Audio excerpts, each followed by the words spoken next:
Okey, Wan, saya selalu dengar Wan dekat dalam TikTok cerita pasal ekonomi, cerita pasal sebagainya kan. Dan menariknya tajuk kita hari ini seolah-olah macam mengiyakan apa yang Wan cerita dekat TikTok tu. Yang mana tajuk kita tadi adalah apa? Krisis ekonomi. Nak mengeluh ke apa tidak? Jadi begitu awal saya bagi pada Wan tu sebelum kita pergi ke segmen-segmen seterusnya pada soalan dan sebagainya. Minta Wan elaborate bagaimana tajuk kita pada hari ini. Sekarang ini kita berhadapan dengan satu krisis, dan bukan Malaysia saja yang menghadapi krisis ini, tetapi dunia. Kalau kita lihat di peringkat Asia ini, dia meliputi semua negara yang ada di Asia Tenggara, dan sama juga di Asia Timur, Asia Barat juga terdesak. Disebabkan peperangan antara dua negara, iaitu Iran dan Israel. Yang menjadi isunya apabila Selat Hormuz ditutup, yang menjadi satu selat menghubungkan antara negara-negara lain untuk bekalan bahan api utama, sama ada petrol, diesel dan gas. Umpamanya kita ada kenderaan, tapi lori yang bawa minyak, lori tangki yang bawa minyak itu laluannya terputus. Kereta kita perlukan minyak untuk hidup, tapi bekalan minyak, lori tangki yang bawa minyak tak boleh sampai ke kawasan kita kerana jalan terputus ataupun jalan ditutup. Oleh itu, keupayaan negara untuk menghadapi krisis ini yang perlu kita bincangkan. Sama ada kita mengeluh. Kalau nak mengeluh, kita terima dengan takdir, tak payah buat apa. Tetapi kerajaan Malaysia, sebelum krisis ini berlaku, kerajaan Malaysia telah melakukan satu tindakan yang mampu menyelamatkan krisis ini daripada memberi beban yang teruk kepada negara kita, iaitu penyasaran subsidi. Di saat negara lain menyediakan subsidi secara pekan, tapi Malaysia telah pun bersiap awal. Kita tak tahu Selat Hormuz nak ditutup, tapi persediaan kita telah menyelamatkan krisis ini daripada mencekam ekonomi negara.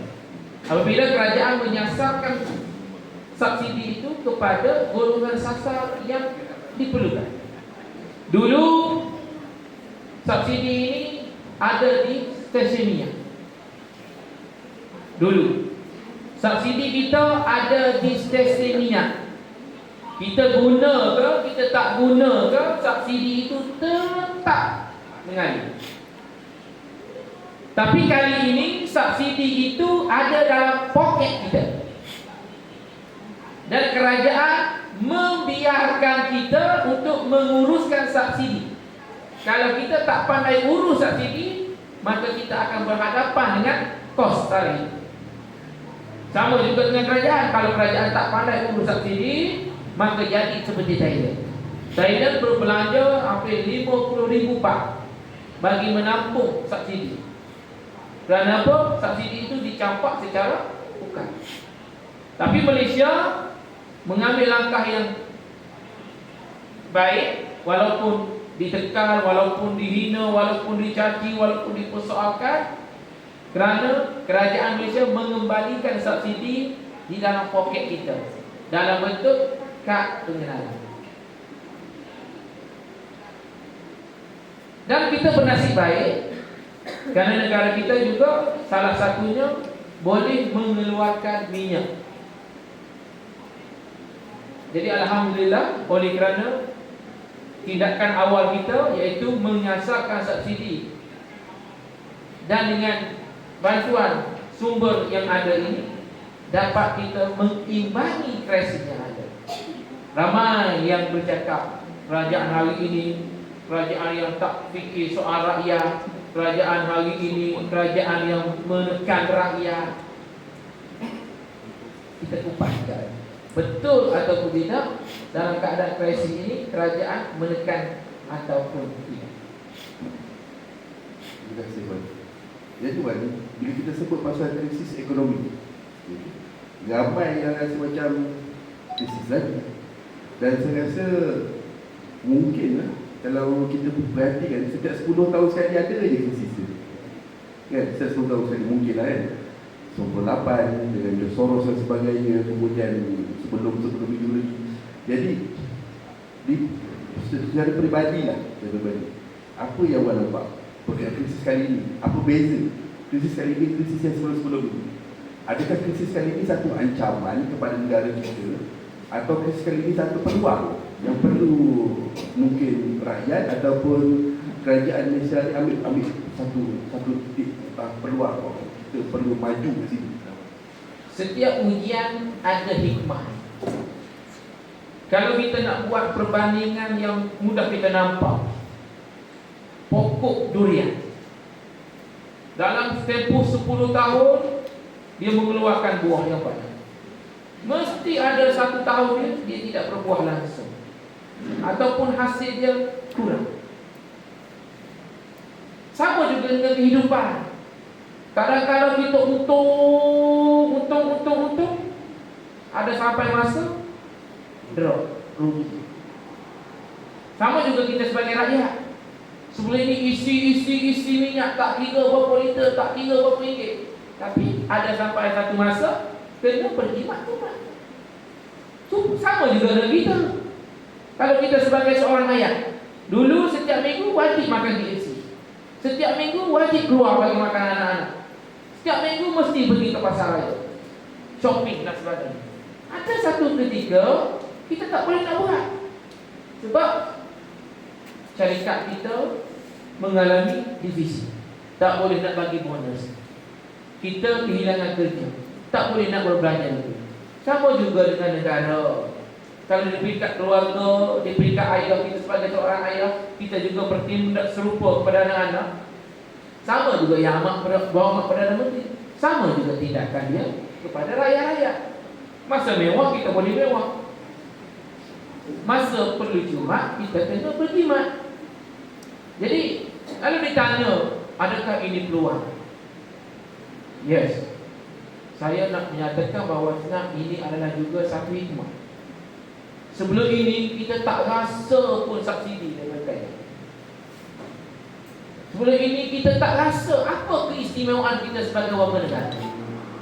Sebelum ini IC ni tak berguna, kadang-kadang tak bawa IC pun tak apa. Tapi kali ini kita rasa, oh inilah rasa bertuahnya kita sebagai rakyat Malaysia yang bayar cukai, kerana kita dapat beli minyak dengan harga yang murah berbanding dengan warga asing. Sebelum ini kita nak berapa dengan warga asing? Kalau saya dekat Kelantan, sempadan Thailand, banyak kenderaan asing daripada kenderaan Malaysia. Kadang-kadang kita kena beratur bersusung, kena tunggu giliran. Tapi alhamdulillah hari ini kita rasa ni Malaysia ni rasa bangga lah kita. Dan kita kena ingat, ada orang cakap kenapa minyak di China lebih murah berbanding dengan Malaysia, di Indonesia murah berbanding dengan Malaysia, Filipina murah berbanding dengan Malaysia. Ada orang berbanding. Dia buat perbandingan minyak tanpa subsidi. Lepas tu kita duduk bergaduh dalam TikTok, kita bagi penerangan, memang usia minyak diesel China lagi murah lah. Di Thailand ada tak RM1.66? Di Thailand ada tak RM2.15? Kenapa dia ambil tanpa subsidi sedangkan dia dapat subsidi? Di Thailand dapat tak RM300 masuk dalam akaun bank? Tak ada. Betul tak ni? Di Thailand dia beli minyak harga sama, seluruh Thailand beli minyak dengan harga kita ambil dah 40 baht. Kita RM5, dia 40 baht. Kalau kita buat perbandingan dia murah. Yes. Tapi dia masuk tak RM300 dalam akaun bank? Dia masuk tak 2,000 baht dalam akaun dia? Kenapa kita tak cerita yang itu? Kita tak menafikan harga minyak hari ini naik, tapi jangan menafikan bantuan dan subsidi yang kerajaan beri. Masalah orang kita tak nampak subsidi yang duduk dalam poket. Kita tak nampak subsidi yang masuk dalam bank. Yang kita nampak angka pada pam petrol. Kita nampak angka pada pam stesen. Yang masuk ni tak nampak. Sebab itulah kita, sebab itu dunia. Terima kasih kepada Mark Zuckerberg kerana memperkenalkan Facebook. Dengan adanya Facebook, maka nampak apa kehidupan kita. Sebab manusia ni kalau kita tak tunjuk, dia tak tengok. Betul tak? Sebab tu perempuan kena bersolek. Sebab dia nak suruh orang tengok. Kita pun sama. Nak suruh orang tengok kena tunjuk. Inilah tugas saya dekat TikTok. Kena tunjuk. Tunjuk pun sambil hentam lah. Kan? Asyik kita je kena tumbuk. Kita kena jadi macam Jojo juga. Walaupun kalah akhirnya mata lepas buat kena belajar dulu. Jadi kepada rakyat Malaysia yang ada dalam dewan, yang pertama jangan nafi bahawasanya negara ini berlaku kenaikan bahan api. Itu kita tak boleh nafi. Yang kedua, jangan nafi berlaku kenaikan harga barang. Jangan nafi. Dan jangan nafi ada subsidi daripada kerajaan. Yang kedua, jangan nafi bantuan daripada kerajaan. Bagaimana kerajaan menghadapi krisis? Rasakan Hari Raya Aidilfitri baru-baru ini, ada krisis tak harga minyak dunia? Ada krisis. Ada tak krisis ketiadaan barang dekat pasaran? Ayam tak ada, gula tak ada, minyak tak cukup, bawang habis, naik harga. Ada tak? Inilah nak bagi tahu, walaupun krisis sedang berlaku, kerajaan uruskan krisis itu dengan baik. Kenapa bukan?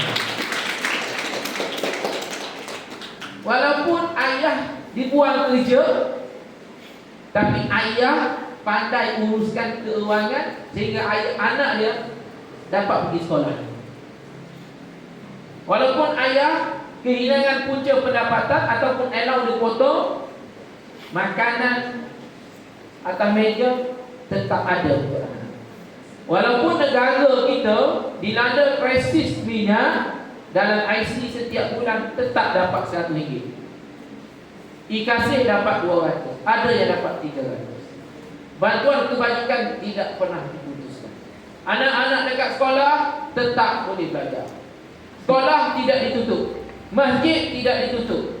Keluarga kita, ayah kita, anak kita tetap boleh pergi belajar. Ayah boleh pergi kerja. Jadi ekonomi itu tetap berjalan walaupun dalam keadaan krisis. Ini kejayaan Malaysia Madani.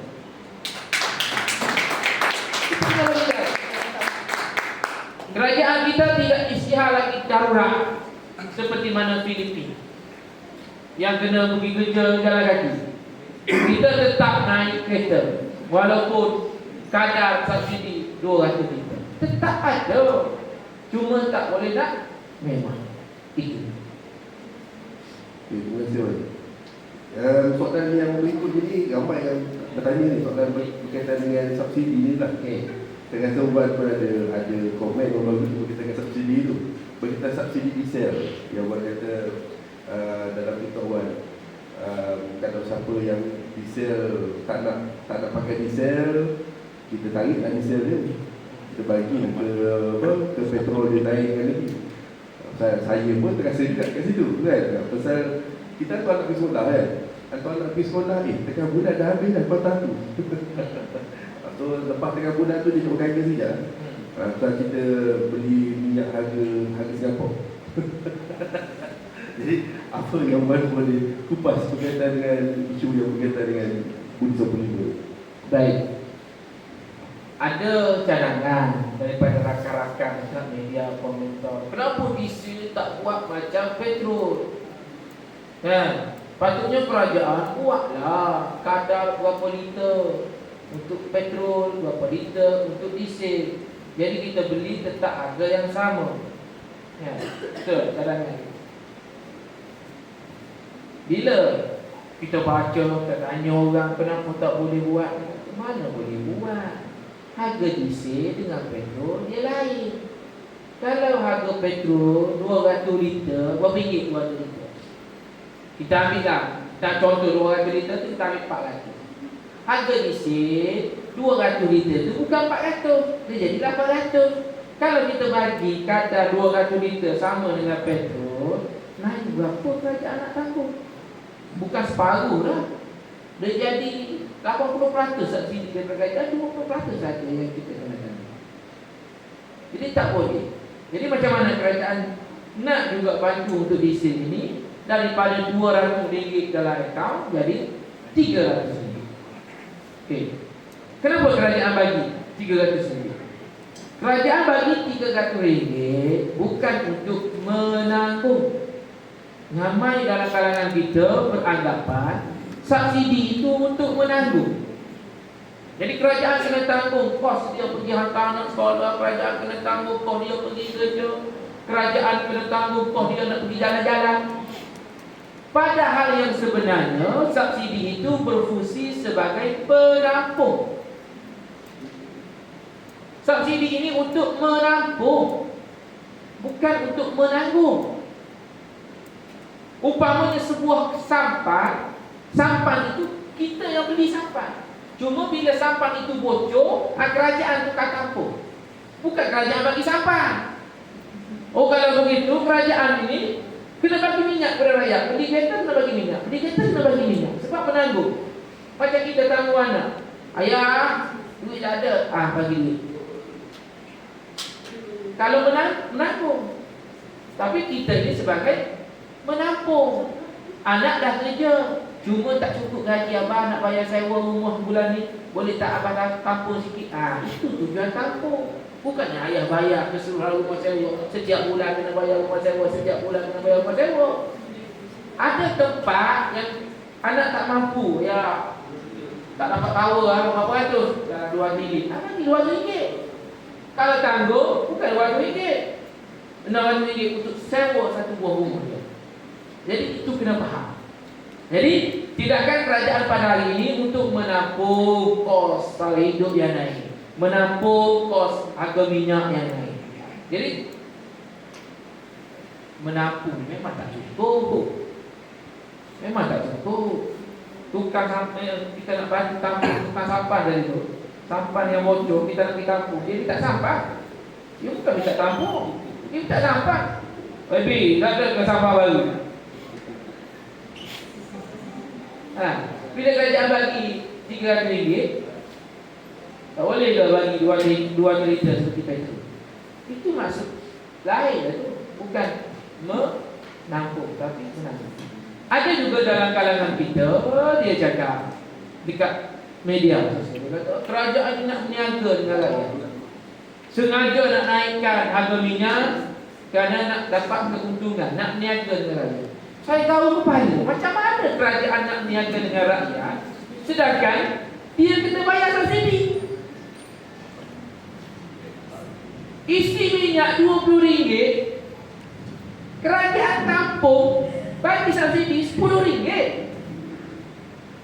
Kalau saya isi kereta saya RM60, di pump kena bayar RM120. Kerajaan tampung separuh. Takkanlah kerajaan nak niaga sedangkan dia bantu kita. Tak logik langsung. Melainkan kerajaan naikkan harga minyak, turunkan subsidi. Ini kerajaan tetap beri subsidi yang sama untuk 200 liter. Takkanlah saya nak tarik belanja bulanan anak. Lepas tu anak minta banyak. Saya tarik sewa rumah anak beli rumah. Saya kena bayar dalam bayar. Mana boleh gitu? Jadi penjelasan demi penjelasan kena diberikan kepada rakyat sehingga dia faham. Kalau saya nak ambil jalan selamat, saya guna jawapan Presiden PAS. Jangan salahkan kerajaan, salahkan dunia. Nak ambil jalan selamat, tengok Putrajaya PAS, tengok harga minyak, harga makanan, harga bekalan, kos sara hidup ni takkan selesai sampai mati. Tapi kerajaan hari ini bukan pandai jawab, tapi kerajaan ini kerajaan yang bertanggungjawab.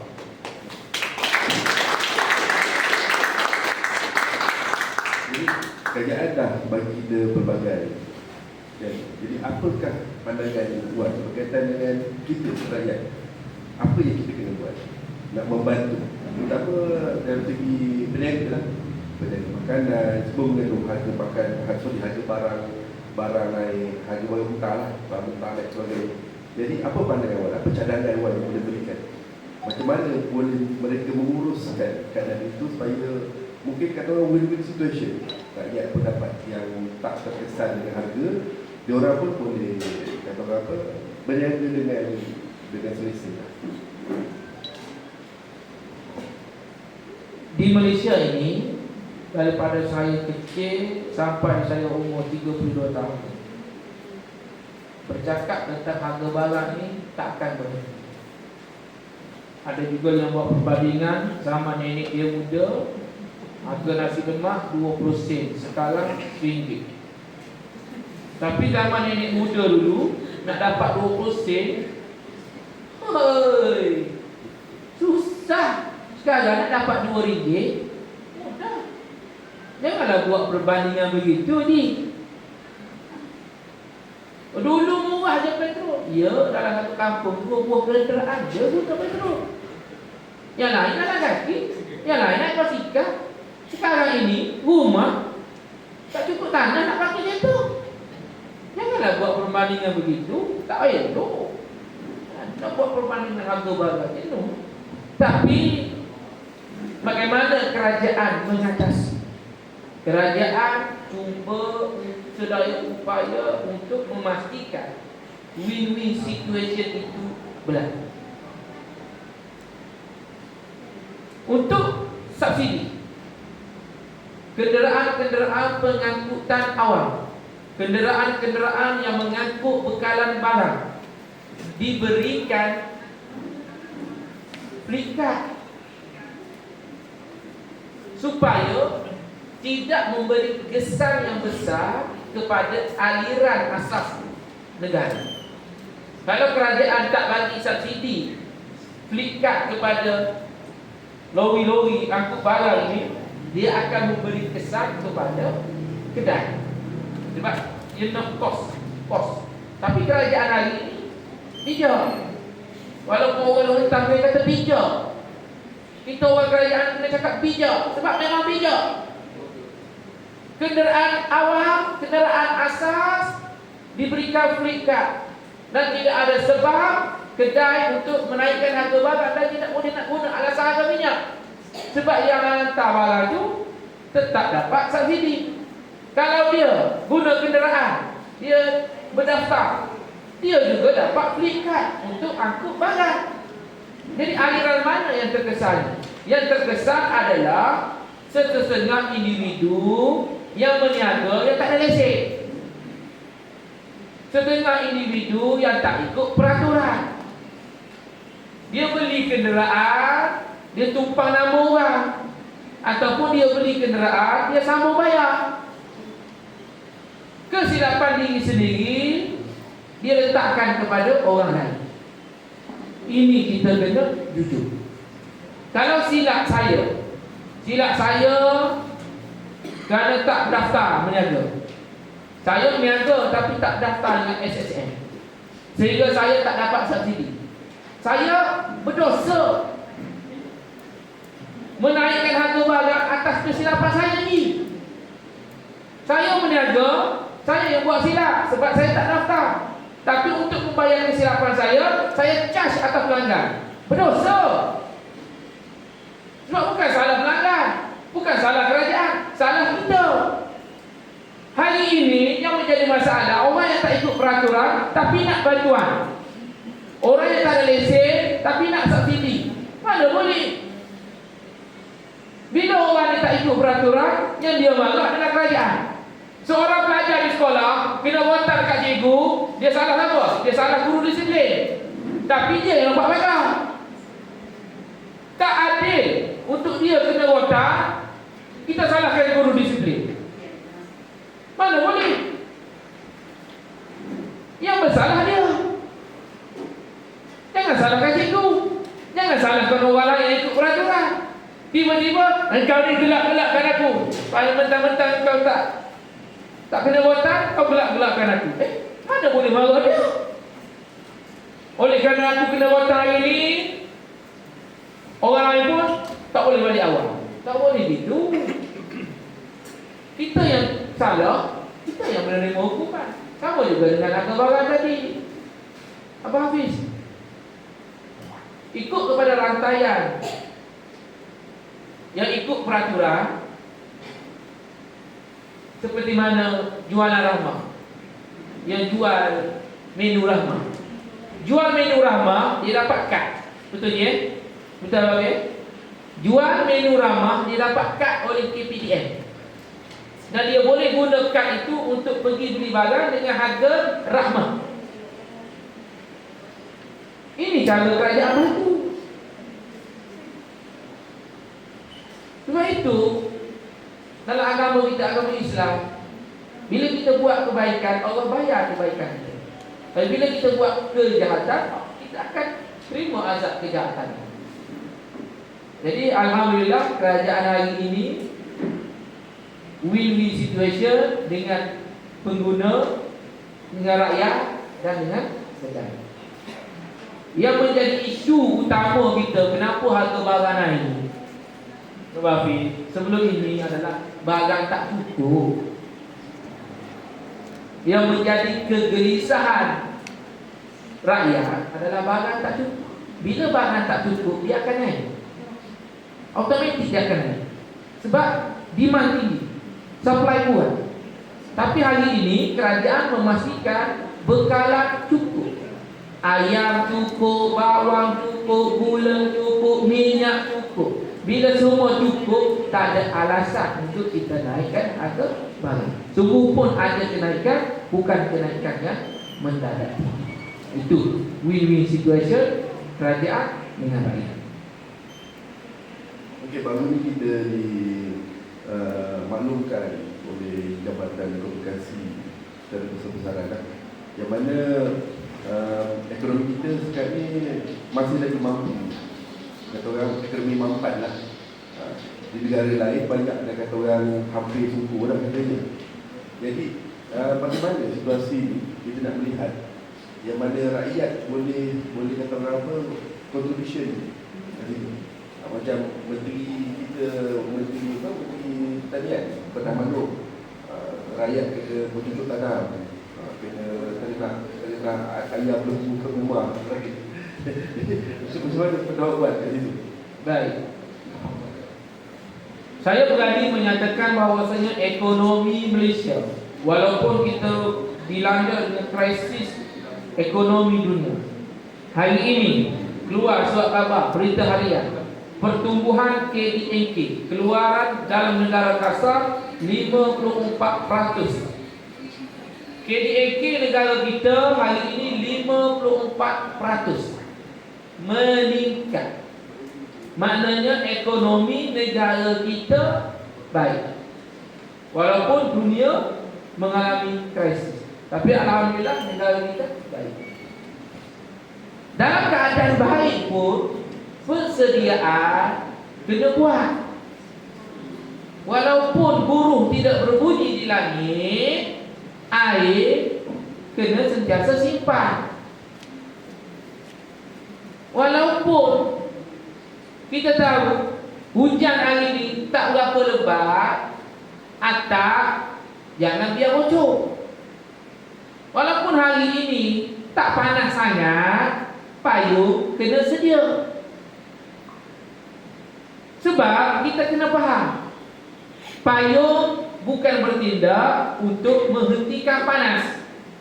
Payung bukan berfungsi untuk menghentikan hujan. Payung berfungsi untuk meredakan keadaan. Payung berfungsi untuk mengurangkan kebasahan, bukan menghentikan hujan. Sarana daripada Menteri Pertanian dan Keterjaminan Makanan, ya, hari ini harga ayam stabil. Ya, hari ini ayam masih cukup. Ya, kalau ada ruang untuk kita bela ayam, belalah. Kalau ada ruang untuk kita tanam pokok cili, tanamlah. Kalau kita ada ruang untuk tanam sebatang serai, tanamlah. Jangan dibiarkan kekosongan itu terus kosong. Bukan bermakna kondominium kena beli ayam. Tidak. Fikirlah logik dulu. Contoh kita rumah kat kampung, tak ada sebab kalau kita tak nak beli ayam. Tak ada sebab kalau kita tak nak tanam serai. Tak ada sebab kalau kita tak nak lengkuas, tak nak tanam lengkuas. Persediaan, seperti mana yang dinyatakan tadi, persediaan. Tak salah nak beli ayam. Salah ke beli ayam? Kena mohon permit ke nak beli ayam kat rumah 3 ekor, 4 ekor? Kena pergi ke pejabat pertanian ke nak tanam pokok serai? Tak.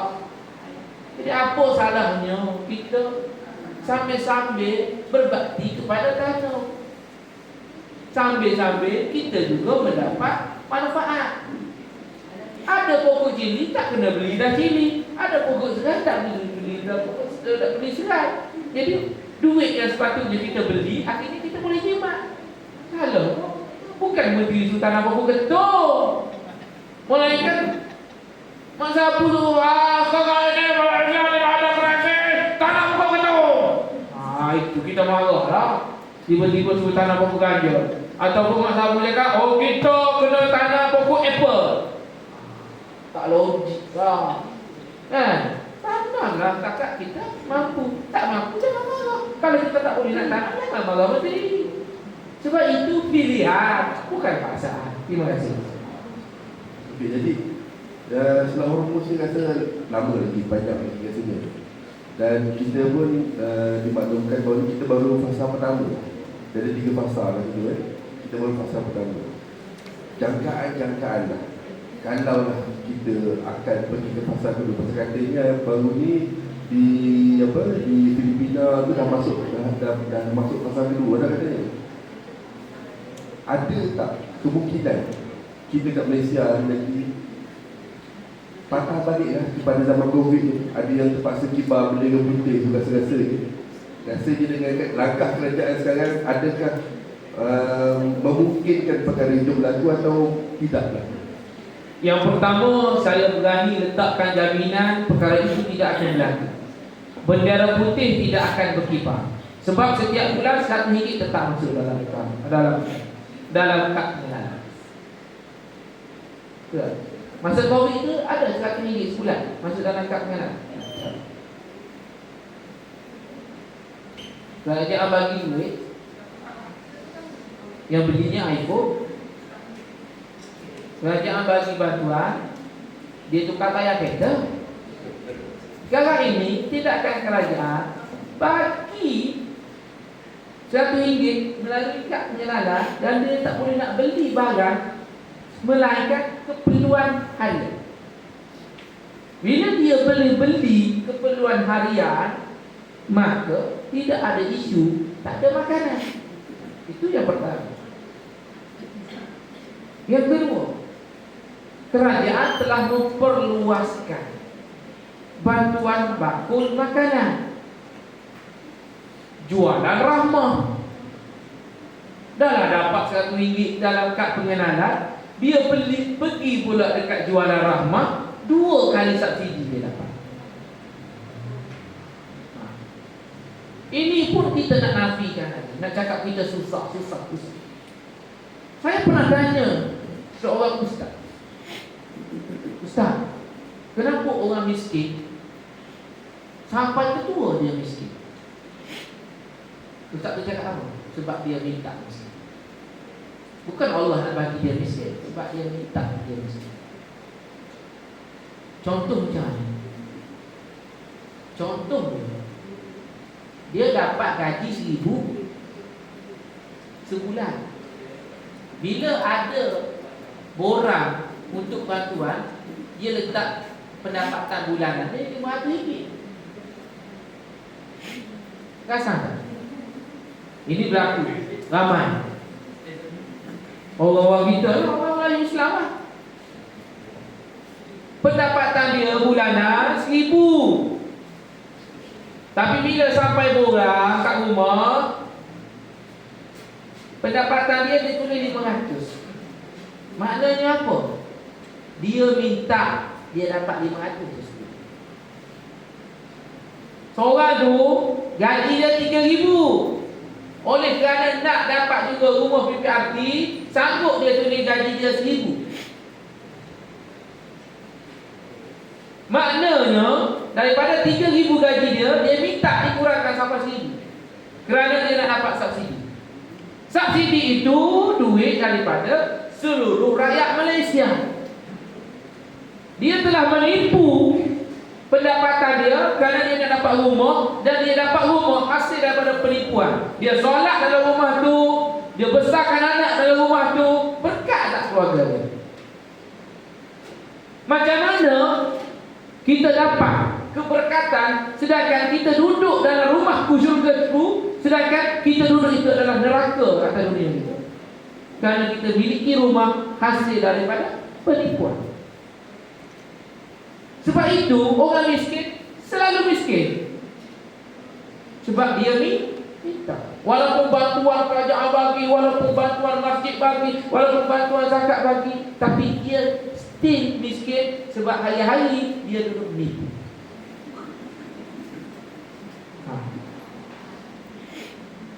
Orang kita hari ini, dia sanggup meniaga secara haram, tak nak daftar SSM. Kenapa? Takut tak dapat STI. Dia meniaga. Dia meniaga secara haram. Dia bagi duit kepada anak dia, isteri dia, daripada perniagaan yang tak daftar SSM kerana takut hilang STI. Sedangkan bila dia daftar SSM, dengan SSM itu dia boleh naik turun pejabat Risda, dia boleh turun pejabat amanah ikhtiar, dia boleh pergi pejabat tekun untuk dapatkan geran dan sebagainya. Dia sanggup tak nak 500, dia sanggup terima STI RM500 daripada dia menerima bantuan kerajaan RM500,000. Contoh. Faham? Maksudnya kita minta untuk miskin. Walaupun kerajaan berikan pelbagai inisiatif kepada peniaga-peniaga yang berdaftar dengan SSM. Dia daftar SSM, dia hilang RM500, kerajaan bagi bantuan RM5,000 kat dia. Dia tak dapat. Dia nak nampak SK. Dia nak nampak bantuan anak dia kat sekolah RMT. Nanti cikgu tak bagi RMT, nanti gaji dia besar. Dia takut naik gaji, dia takut pendapatan dia tinggi kerana dia tak nak SCR dia besar. Ini masalah. Patutnya ustaz-ustaz yang ada, tak kira daripada parti-parti mana, kita kena bagi tahu kepada rakyat, jangan menipu. Jangan menipu. Bila kita tipu, kita tak berkat. Bila tak berkat, susah lah. Sebab itu ustaz yang ada dekat Malaysia ni, tolong bagi tahu kepada rakyat, jangan menipu. Itu bagus dalam solat menipu banyak tu. Wallahualam. Okey, lepas ni kita akan buka soalan kepada audiens kita. Tapi ada satu soalan last. Okey. Daripada tetamu kita lah. Banyak main soalan dia. Tapi Okey. yang kita 2 pagi tu tak apa. Dalam TikTok 2 pagi biasa. Biasa. Okey, jadi soalan yang ni panas sikit lah. Dia tadi Cik Alam minta kita tadi soalan panas sikit. Okey, ada 2 soalan tapi saya bagi satu je. Kita cuba pada audiens kita. Kalau krisis ekonomi ini berlarutan, Dan rakyat kita memilih untuk menyalahkan kerajaan 100%. Okay, kita tahu pasal kedua, pasal ketiga kan. So dia menyalahkan kerajaan, tapi dia tak nak mengubah diri dia sendiri. Okay? Adakah Wan rasa kita sedang menuju kepada masyarakat yang terlalu bergantung kepada subsidi? Tak ada subsidi untuk hidup orang Malaysia. Dan apa tengok kat negara luar, Singapura sebagainya, tak ada subsidi pun, tapi alhamdulillah mampu survive. So apa pandangan Wan? Yang pertama sekali, tugas kita bukan mengasuh. Tugas kita adalah memahamkan rakyat. Cuba bayangkan subsidi yang kerajaan habiskan setiap bulan 5 bilion ringgit. Kerajaan habiskan 5 bilion ringgit sebulan. Dengan 5 bilion ringgit, kita boleh siapkan 5 buah hospital dengan harga 1 bilion satu hospital. Setiap subsidi yang diagihkan kepada rakyat 5 bilion sebulan. Makna katanya dalam tempoh sebulan kita dapat 5 hospital baru. Makna kata tinggi kan subsidi. Tapi kalau tak bagi subsidi, tak ada orang pun nak pergi ke hospital sebab semua dah mati. Jadi kerajaan kena mengimbangi. Nak mengimbangi ni susah. Cara nak timbang kena bijak. Cara nak timbang kena ada beban. Kesian kepada penimbang. Kalau di hospital nak timbang berat, kena bijak dulu.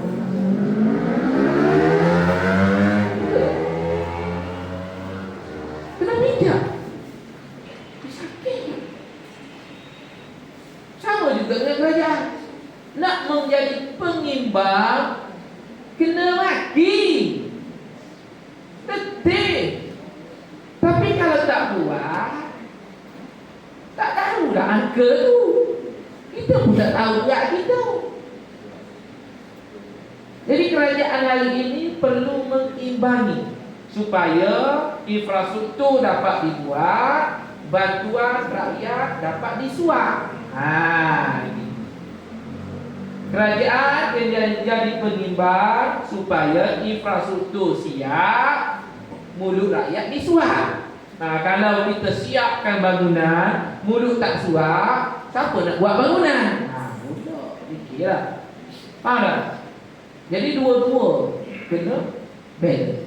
Jadi hari ini apa tindakan kerajaan adalah memastikan keadaan rakyat. Yang pertama, keadaan rakyat. Rakyat mesti cukup makan. Bukan lebih makan, cukup makan. Makan tu saya lah. Tak apa, lebih makan tak apa, jangan salah orang je. Ini lebih makan, salahkan orang buat kursi kecil. Kan? Ada orang tu. Dia salahkan orang lain pula masalah dia. Masalah dia, tapi dia salahkan orang lain. Tak betul lah, tak betul. Jadi apa yang ditanya oleh Abang Hafid tadi, adakah di fasa yang ketiga nanti rakyat akan salahkan kerajaan? Kalau rakyat faham, rakyat takkan salahkan kerajaan. Kalau umat faham, dia tak salahkan Tuhan. Hari ini ada orang salah Tuhan. Ya Allah, kenapa ya Allah, aku ni susah sangat nak kaya ya Allah. Salahkan Tuhan. Kalaulah kerajaan hari ini bertindak sama, kita salahkan tak penting ya. Dah tercatat di Lauh Mahfuz menyatakan 2026 harga minyak mahal. Boleh tak kita jawab itu? Presiden PAS boleh? Orang PAS boleh ya orang itu. Saya kalau dia kata bercakap tentang isu air, saya tu nak mati. Air ni kerja Tuhan dia kata. Bukan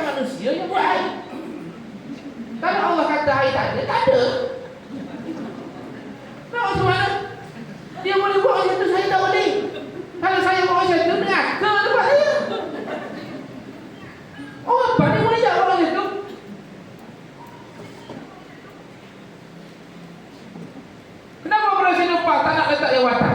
Dia boleh jawab. Allah tak ketika presiden PAS kita jawatan kepada itu aja. Tapi kalau kita jawab, kenapa PMI jadi Perdana Menteri, dia tak kira takbir itu. Wah, ini AMDA. Ini tipu rakyat. Ini kau nak putih aku.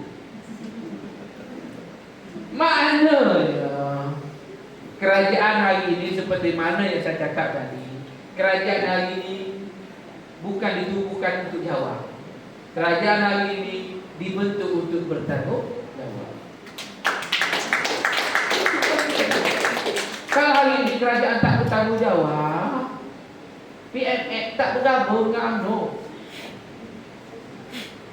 UMNO tak bergabung dengan DP.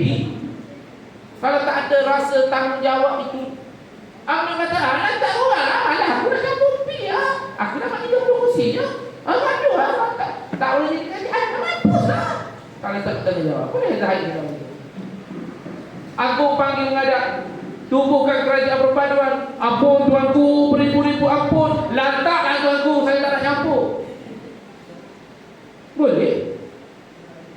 Bila tuanku tanya, kenapa tak nak campur? Allah takdirkan tak boleh bergabung.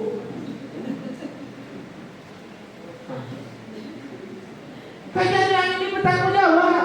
UMNO parti saya bertanggung jawab walaupun kena hadap dengan Tomahan, walaupun kena hadap dengan AMDA. Kalau kita tak tubuhkan kerajaan, siapa nak jadi kerajaan?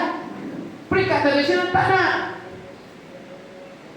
Oh, kita tak nak Zahid je. Habis tu Zahid nak apa kamu?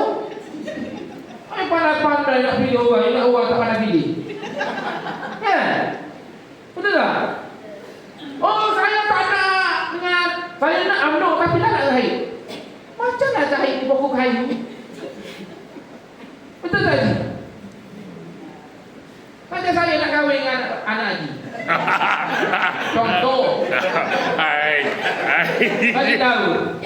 Awak, saya nak kahwin dengan awak tapi tak nak bapa awak. Boleh? Haji cakap ikut orang jom. Jadi aku nak kepada kau. Aku tak nak. Mana boleh pilih-pilih gitulah. Saya boleh naik kereta ngalah tapi saya nak drive. Alah dekat luar. Kau nak naik kereta aku, kau nak drive, aku dekat luar. Alah bagi ya? Nampak lagi lah. Sama juga dengan situasi hari ini.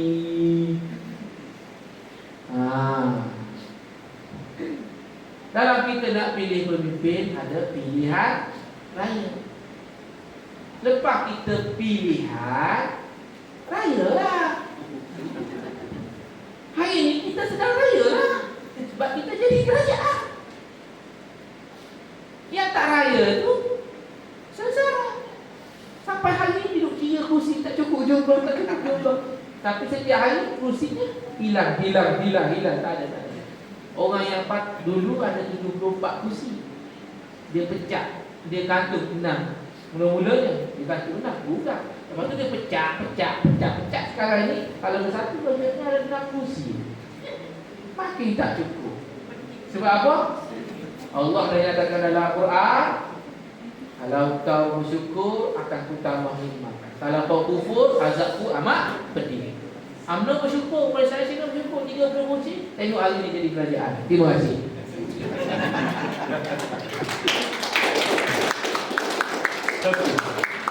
Alright, so kita ada banyak lagi soalan yang dekat dalam tengah kita, tapi kita bagi peluang kepada audiens untuk bertanyakan soalan.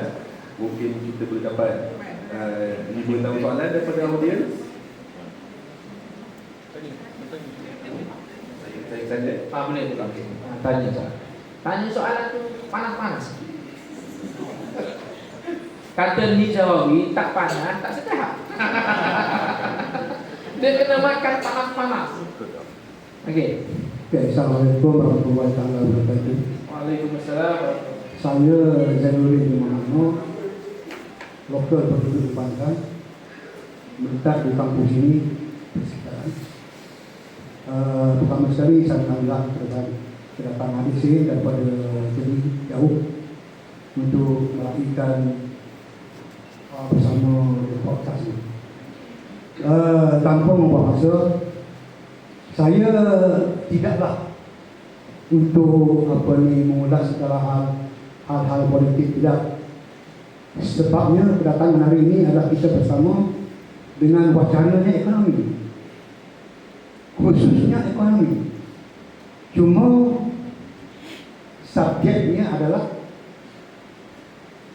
mengeluh atau bertindak, itu subjeknya.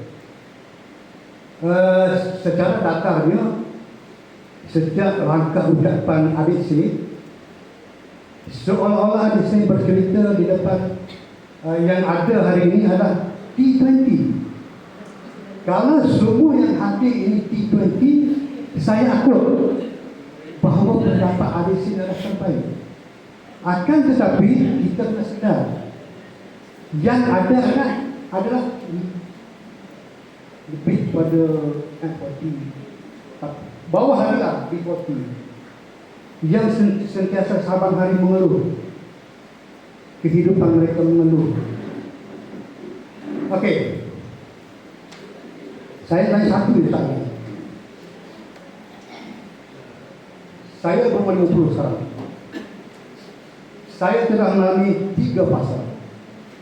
Fasa 1998, krisis ekonomi terbesar zaman tahun. Kemudian krisis tahun 2008. Kemudian krisis tahun 2018. Okey. Sekarang kita menghayun kepada krisis 2018 membawa kepada 2026. Krisis paling ketara sekarang adalah soal bahan api. Adakah krisis bahan api ini? Adakah krisis bahan api ini kita menggunakan sistem 2 darjah? Sistem apa? Sistem 2 darjah. Boleh faham?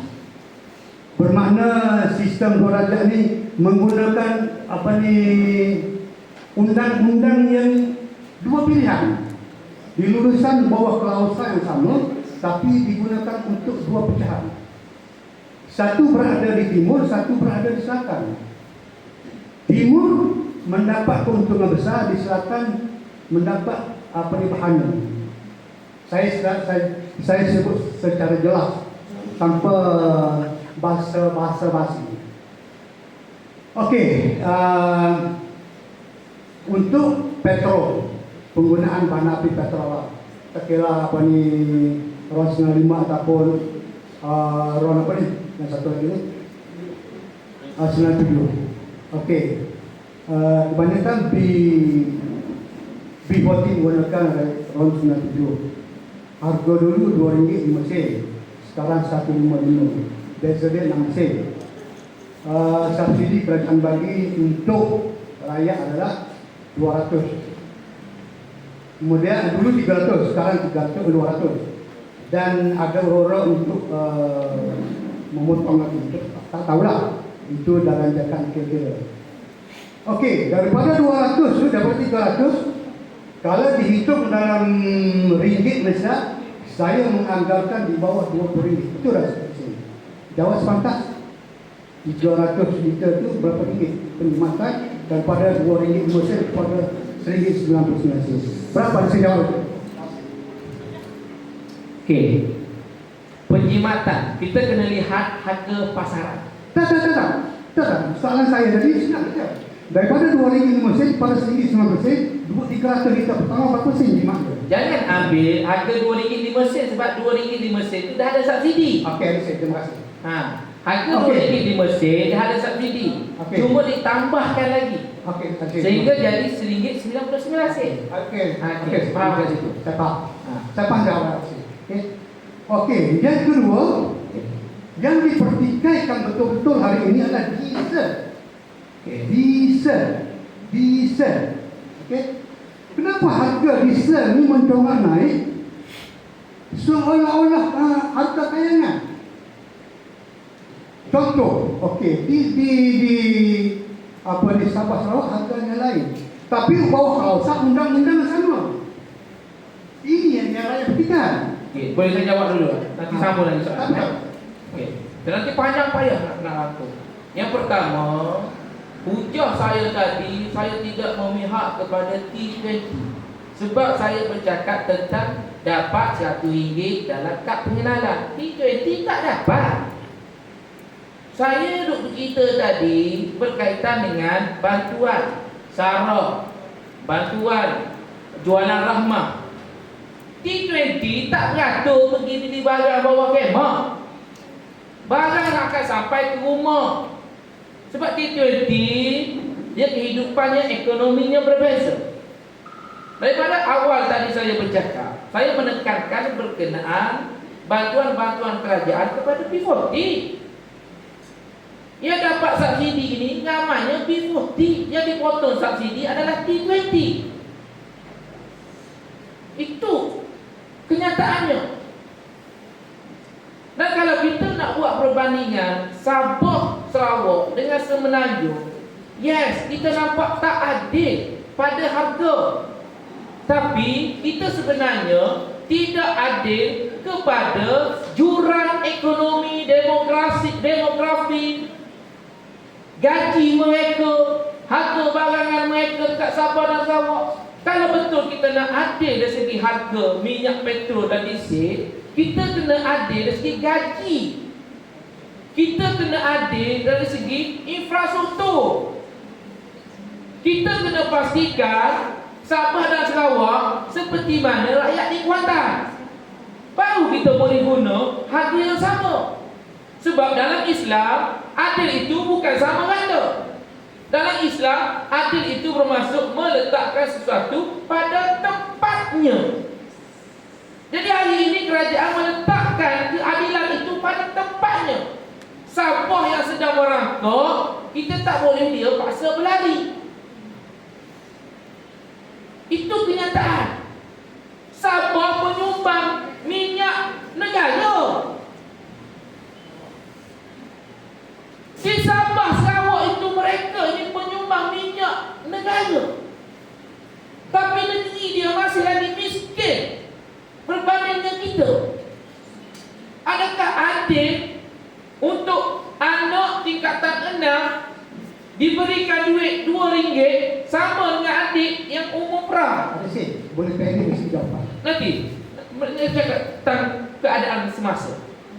Jadi hari ini kalau kerajaan meletakkan harga yang sama, kesian kepada rakyat Sabah dan Sarawak yang dia kena keluar daripada kampung halaman dia nak beli minyak, lepas tu dia balik isi minyak penuh, balik habis. Berbeza dengan orang Kuantan, keluar rumah terus jumpa pump station. Berbeza dengan orang Kuantan, keluar rumah terus boleh dapat kerja. Berbanding dengan orang Sabah Sarawak, kalau di Kota Kinabalu, orang yang Lahad Datu 8 jam perjalanan. Umpama saya nak pergi ke Kelantan.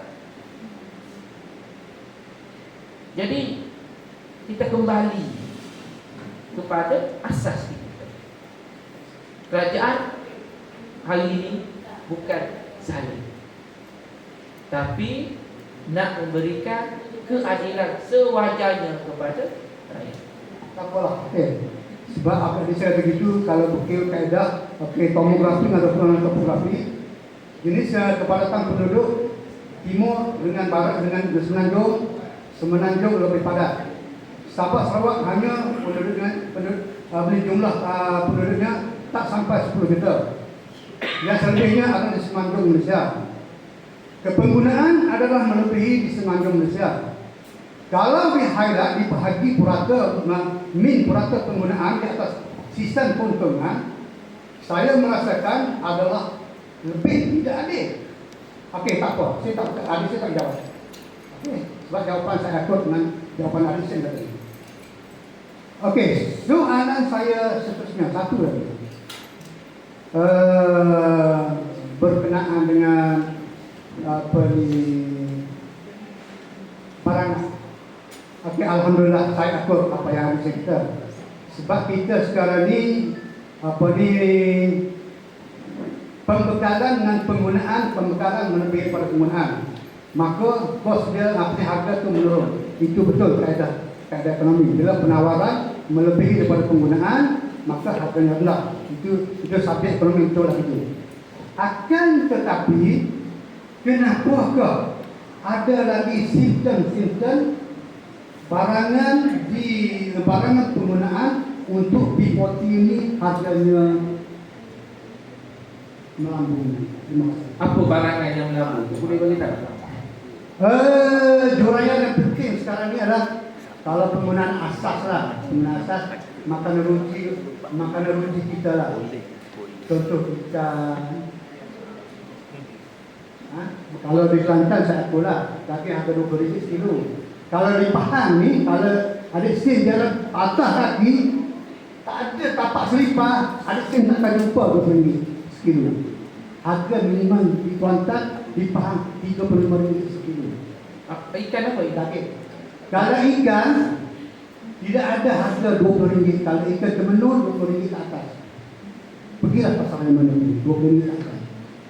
Itu contoh lah dari sini tak. Yang lain saya akan minta. Okey, terima kasih. Assalamualaikum warahmatullahi wabarakatuh. Mohon maaf atas kelanjuran. Tak apa. Tak ada masalah. Baik. Kita kena pecahkan dua perkara dalam kita nak buat penilaian. Yang pertama, keperluan dengan kehendak. Keperluan kalau tak ada, mati. Kalau tak ada, susah. Yang pertama, dari segi keperluan asas. Seperti saya nyatakan tadi, ya, kita tak nafikan harga barang naik, tapi jangan nafikan bantuan daripada kerajaan. Ayam. Ada sen, bantuan saya terima daripada zaman Haji kan? Betul. Zaman Haji sampai sekarang betul. Saya terima. Jadi kalau ada sen ulat bantuan Kerajaan Madani, kenapa tak? Tidak ada lagi. Bukan soal Najib ke, Tun M ke, Abdullah Ahmad Badawi ke. Soalnya sekarang kita dapat atau tidak. Kalau Datuk Seri Najib bantu, Datuk Seri Anwar Ibrahim bantu, jangan nafikan kata Anwar tak bantu. Ini masalah awam kita.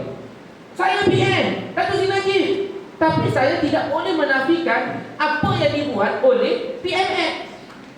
Mai kasih Datuk Seri Najib bagi, tapi hanya beberapa orang saja.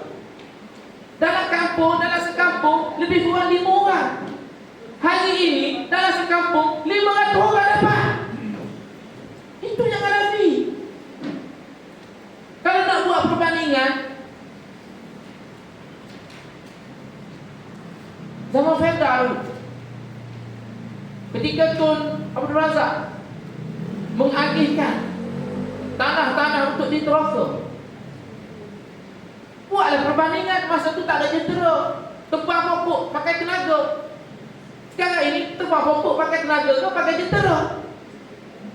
Jangan nafi. Kalau dulu pakai tenaga, sekarang pakai jentera, jangan kata kita tak buat kerja. Oh, sekarang ni orang tak buat kerja je, jentera je buat. Tapi yang menggerakkan jentera tu siapa? Faham tak, tuan-tuan? Ayah, orang dah tanya soalan dah keluar. Macam mana kita nak bagi kefahaman? Saya yakin dan percaya ada dewan ni faham semua kan? Yang tadi soalan apa dah balik kan? Macam dalam TikTok.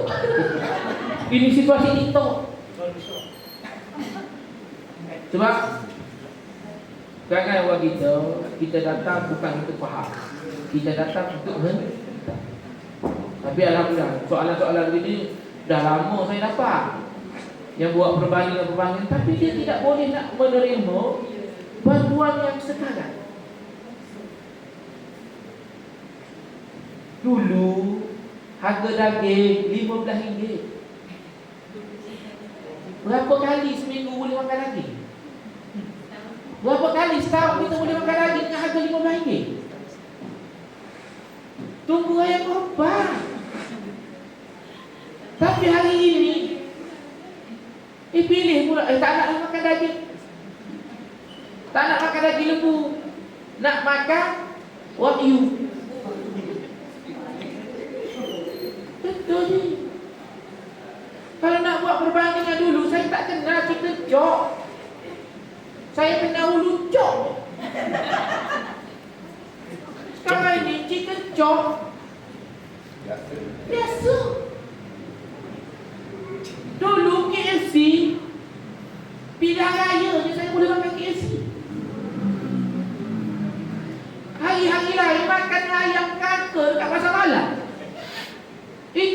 sedap menjilat jari. Kalau nak buat perbandingan dengan dulu, letih lah nenek saya muda dulu.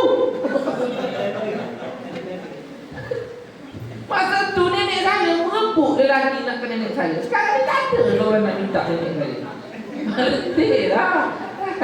Sebab itulah tuan-tuan, apa yang kita nikmati hari ini jangan kita rapi. Fa bi ayyi ala'i rabbikuma tukazziban. Mana nikmat lagi yang kita nak dusta ni? Betul tak? Kalau dapat, cakap dapat. Okey, ada soalan lain? Panjang macam TikTok, dua pagi saya layan hari ni.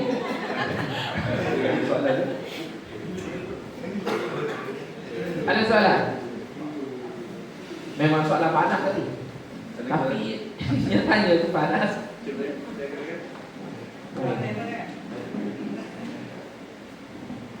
Boleh? Boleh. Bismillahirrahmanirrahim. Assalamualaikum warahmatullahi wabarakatuh. Saya Ibrahim Azlan. Pak tadi tak boleh tanya, tapi buat teruja. Teruja jumpa Hussein ni mula di PLK Tioman. Jadi selepas tu setiap kali siri balik ada dah berjumpa. Cuma nak bertanya tu tak sempat. Ini satulah banyak analogi yang dibentangkan, saya kira amat menarik sebenarnya kalau kita berhalusi contoh pasal kerajaan sebagai penimbang. Dia sebenarnya sangat dalam. Kalau kita bayangkan sekadar penimbang, tapi kalau kita ingat sirkus, contohnya di sirkus kan, yang ada naik atas tali sambil naik roda, atas ada orang lagi pegang apa dia panggil tu, yang panjang kan, dalam. Jadi ini satu situasi yang sangat sukar untuk kerajaan buat, hadapi, bertindak. Kalau kita faham situasi tersebut, ini yang benda saya kira mungkin rakyat sukar untuk faham. Tak apalah, itu satu perkara. Saya kira itu kita tak perlu ulas lah. Mungkin rakyat cubalah berfikir kalau kita di tempat tersebut macam mana kita bertindak. Cuma satu benda yang saya tertarik dari bagaimana peranan ustaz-ustaz sepatutnya menerangkan. Ada satu orang pasal tidak baik menipu keberkatan. Tapi orang Muslim, saya sangat akhir-akhir ini sangat tergilai dengan ustaz-ustaz ni. Bukan sahaja mereka tidak bertindak sebagai pembetul masyarakat, mengislahkan masyarakat, tapi sebaliknya kadang-kadang mereka yang jadi penipu. Mereka yang tidak bercakap atas kebenaran, mereka yang tidak mampu untuk memohon maaf apabila terhilaf. Bagaimana perspektif Abang Hussein terhadap ustaz-ustaz ni, dan bagaimana masyarakat pula boleh membetulkan ustaz ni? Tadi orang mesti cakap ustaz membetulkan masyarakat, bagaimana masyarakat pula boleh betul ustaz-ustaz yang terhilaf begini? Kita maaf. Yang membimbangkan kita adalah bila lahirnya ustaz kepartian, bukan ustaz keislaman. Bila ustaz itu lahir daripada semangat kepartian, dia akan lahirkan ketakutan kepada kebencian. Berbeza dengan ustaz yang lahir atas semangat keislaman. Bila lahir atas semangat keislaman, dia akan melahirkan masyarakat yang penyayang. Faham?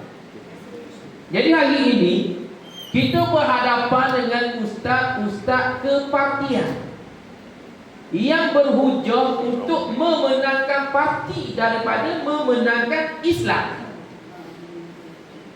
Hari ini wujud. Walaupun pelbagai bantuan yang disajikan, ustaz kepartian ini tetap ajar kebencian.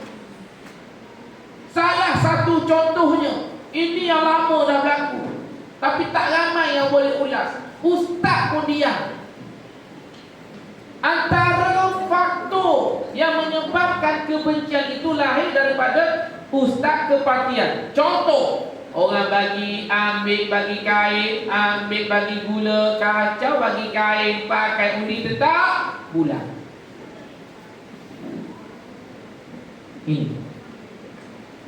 Ini ajaran Islam kepartian, ustaz kepartian. Bukannya orang bagi bersyukur, orang bagi terima kasih. Tapi orang bagi ambil, terima kasih tidak, undi tetap bulan. Mana Islamnya kat situ? Harta orang kau ambil. Tapi kau benci orang tu. Sebab kita ajar, ustaz kepartian ajar menerima bantuan dengan kebencian, bukan menerima bantuan dengan kesyukuran. Sepatutnya ustaz-ustaz ajar rakyat untuk bersyukur, bukan untuk kufur. Hari ini ustaz kepartian ajar umat untuk kufur. Sedangkan dalam Al-Quran cakap, jika engkau bersyukur akan ku tambah nikmat, jika engkau kufur azabku amat pedih. Kelantan, negeri Islam di Mekah. Kenapa Kelantan dadah meningkat, masalah sosial meningkat, sedangkan pentadbiran Islam? Sebab apa? Saya berani nyatakan Kelantan sedang diazab. Bantuan kerajaan dia tak syukur, dia kufur. Bila datang banjir, banjir yang menghancurkan. Bila datang hujan, hujan yang menggerungkan. Patutnya bila kita negeri Islam, rakyat di Kelantan lebih baik berbanding dengan Pahang. Tapi di Pahang, pelbagai inisiatif disediakan. Nak tukar katarak mata pun kerajaan bantu. Nak pergi haji pun kerajaan sumpah. Anak masuk sekolah ada beasiswa. Ada dengan juadah makmur. Banyak bantuan. Tapi ada ustaz-ustaz politik cerita pasal bantuan. Tak ada. Dia nak cerita nasi lemak RM9. Dia tak nampak nasi lemak ada sikit kat Pahang.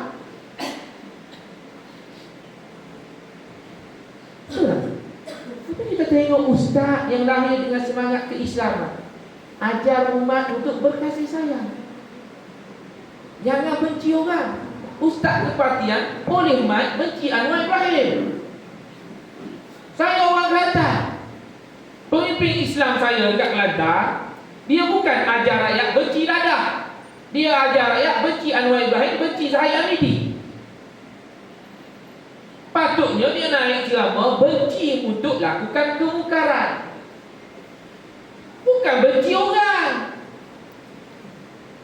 Tapi dalam ceramah pakai serban, pakai jubah, hari-hari duduk mati PMX. Seumpama PMX tak ada jasa kepada Kelantan. Sedangkan 8 bilion selepas pentadbiran PMX, 8 bilion sampai ke Kelantan.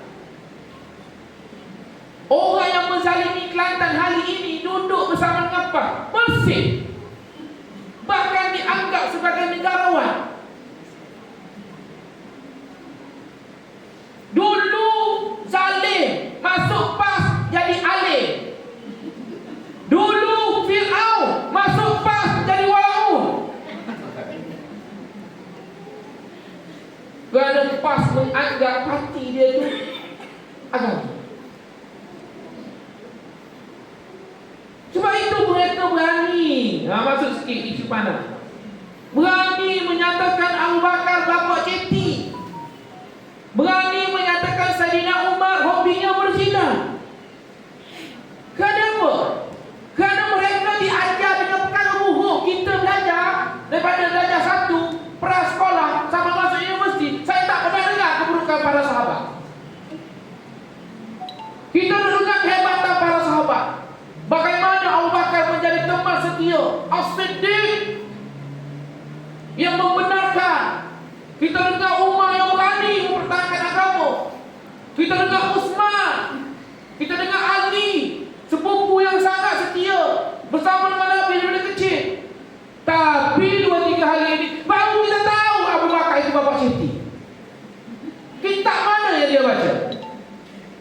Sebab ustaz kepartian inilah yang melahirkan kebencian. Sebab itu saya lawan. Saya bukannya endah sangat kataan maaf dia. Kalau tak kerana tuan-tuan yang viralkan, dia takkan minta maaf. Kalau tak kerana kita buat report, dia tak tarik kenyataan.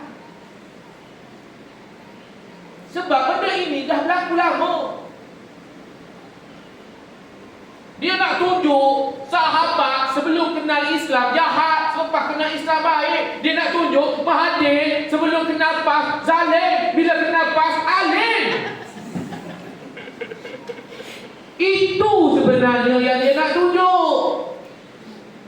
Dia nak tunjuk Anwar Musa dulu jahat, masuk PAS warung. Jadi tuan-tuan, sebab itu Ustaz, kita kena lahirkan selamai mungkin ustaz yang lahir daripada keislaman, bukan kepartian. Sebab hari ini ustaz kita ajar ketakutan. Ramai ustaz kita ajar ketakutan. Sepatutnya ustaz ajar ketaatan. Ustaz ajar apa? Oh, takutlah kepada DAP, takutlah kepada DAP. Kalau ustaz Islam tak perlu takut kepada DAP. Ustaz Islam cakap, kau taat kepada Allah, kau tak kaya tergelincir. Taat kepada Allah, rujuk Al-Quran, ikut hadis. Kenapa takut kepada DAP? Dalam ceramah bercakap tentang perang Badar, bercakap tentang perang Khandaq, bercakap perang Uhud. Kita kena cahaya jihad, kita kena keluarkan harta kita kerana perjuangan Allah. Nak lawan DAP pun takut. Macam mana? Bercakap berdegar-degar perang Khandaq lah, berperangkan Islam lah, lawan DAP takut.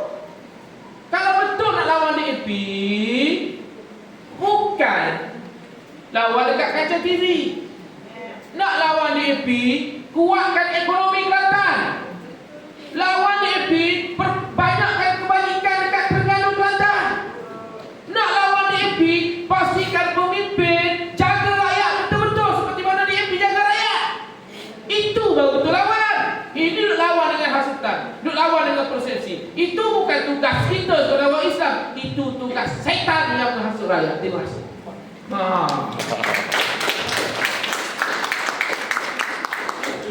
Okey, Syed. Ada soalan, Syed. Balikan kita. Dua soalan. Cukup mudah. Hak pertama, Syed asal Kelantan. Betul? Betul. Itu soalan pertama. Hak kedua, anak-anak di Kelantan ambil SPM, boleh sarapan tak daripada kerajaan negeri pergi sekolah nak ambil SPM? Boleh? Anak-anak di Kelantan yang nak ambil SPM tak dapat sarapan. Okey, untuk pengetahuan saya, PH dapat. Itu je.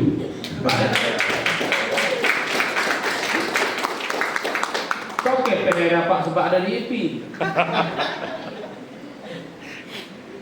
Tuan-tuan, Pahang dapat bukan sebab DAP.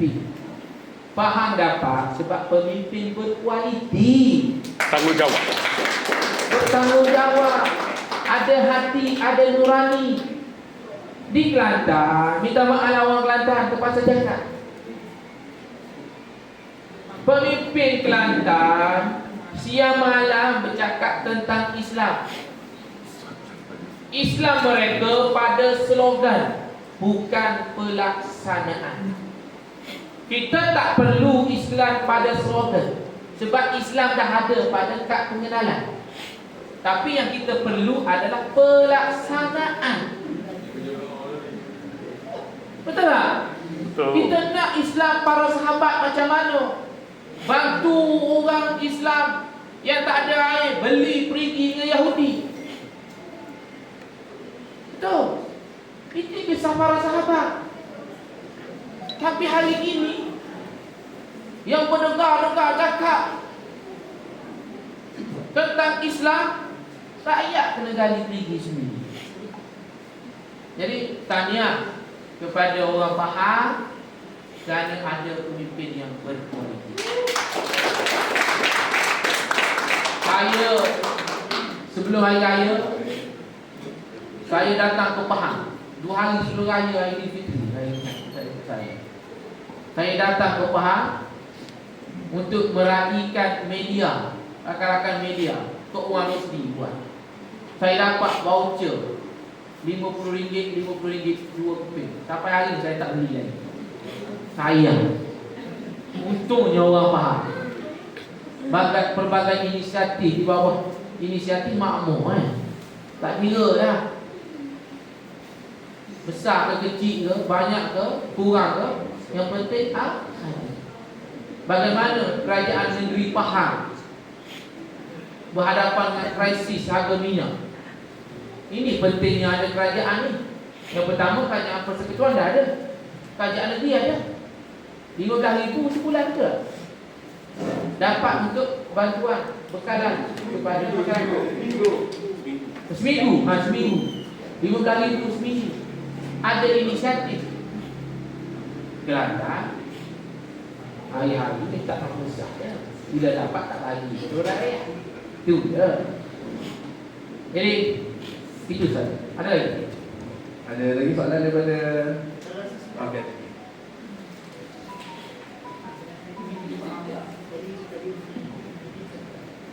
So lagi nak tanya saya. Di Kelantan UMNO pernah bersama Pak NN. Ya. Masa NN di Kelantan, UMNO ada dilantik tak sebagai exco? Nehihe bagus. Usahkan exco. Nak jadi ahli majlis pun tak ada. Rugi saya. Perpaduan daripada PH 2 orang exco. Ahli majlis di setiap PPT ada. Itu untungnya perpaduan. Itu baru betul muhtasimu bihablillahi jami'an wa la tafarraqu. Berpegang teguhlah kamu dengan tali Allah, jangan kamu berpecah belah. Itulah perpaduan. Di Kelantan baru ni muafakat nasional, bukan muafakat nasional.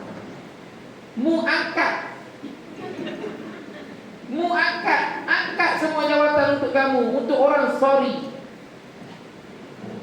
Itu kalau saya cakap nampak hodoh saya, tapi betul. Benda itu berlaku. Tak Kelantan. Sorry lah kalau nak berkongsi, kalau orang nak. Itu bukan kan? Saya bukan nak. Perasan? Berjuang. Kita kena berjuang di dalam Allah. Nanti depan tu tabur datang, masuk ni dah tabur. Yang bercakap tu lagi tak? Yang bercakap tu guru masuk sampul, okey.